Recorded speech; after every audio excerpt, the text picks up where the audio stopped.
Hi, this is Dan Wickware, and in this question is number 139, and this question is this. Does God expect believers to tithe and give alms? The Bible would say yes. The Qur'an would also say yes. In Islamic terminology, giving alms is called zakat, and this is something that is required in Islam, and it's also encouraged in the Bible. Let's look first at the Bible. In the Old Testament, the last book of the Old Testament is Malachi. This is in the Nebim, the books of the prophets, and chapter 3, verses 8 and 9 and 10 say this: Will a man rob God? Yet you have robbed me. But you say, in what way have we robbed you? In tithes and offerings. You are cursed with a curse, for you have robbed me, even this whole nation. Bring all the tithes into the storehouse, that there may be food in my house. And try me now in this, says the Lord of hosts, if I will not open for you the windows of heaven and pour out for you such blessing that there will be no room enough to receive it. So here in this section, God is actually challenging people to do a test. Give the tithe. A tithe is 10% of your earnings. If you give the tithe to God and put it into his house, into his storehouse, then God says, I will open up the windows of heaven and pour out on you such blessing that you won't even be able to contain it. So God is actually challenging people to do this in the Old Testament. In the New Testament, we see that Jesus teaches the same sort of thing. But when you do a charitable deed, do not let your left hand know what your right hand is doing. So the point is here that it should be done not openly, but in secret. In other words, it's not done to impress people.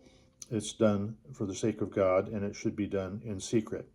Matthew 19:21, Jesus said, if you want to be perfect, go sell what you have, give to the poor, and you will have treasure in heaven, and come, follow me. So Jesus is encouraging, don't be materialistic. Get rid of what you have, sell it, and then give the money to the poor, and then follow me. Jesus didn't own a house. He didn't have possessions to speak of, and so he's saying, if you want to be perfect, go sell what you have, get rid of it, and just be a follower of me, and you'll do well. Luke chapter 6, verse 30 and 38, it says, give to everyone who asks of you. Verse 38, give and it will be given to you. Good measure, pressed down, shaken together, and running over. So this verse here repeats the promise of Malachi, where it says, if you will give God his tithe, God will pour out so much blessing on you that you won't even be able to handle it all.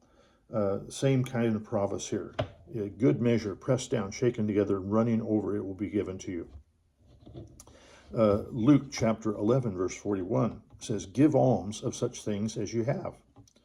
If you have extra stuff, give it to people.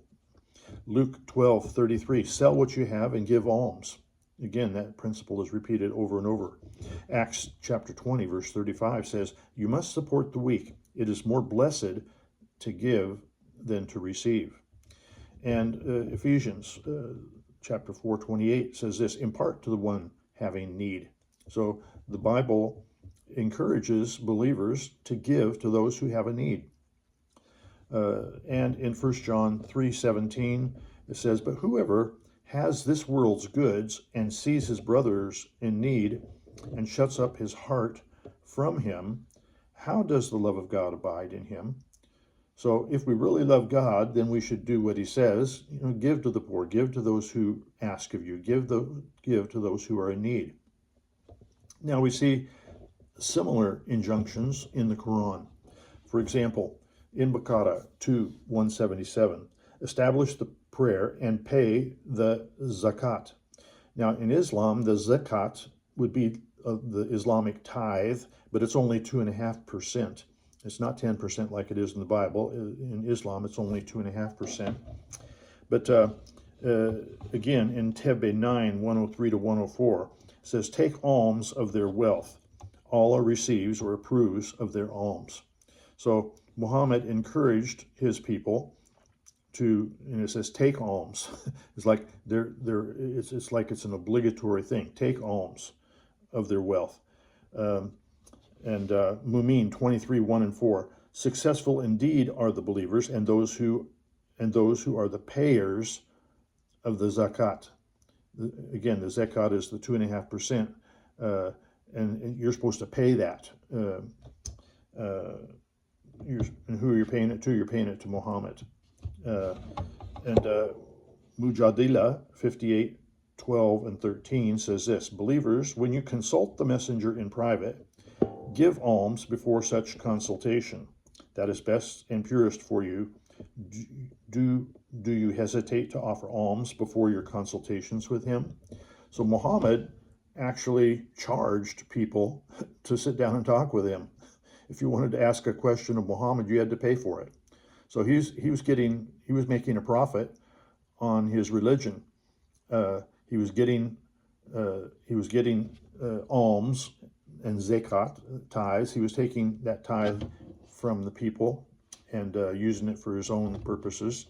And then when people when they wanted to talk to him or consult with him, they had to pay. So we see it in the Qur'an in a little bit different fashion, less money, but in a different fashion. But the bottom line question is this: does God expect believers to tithe and give alms? Yes, in the Bible, and yes, in the Qur'an.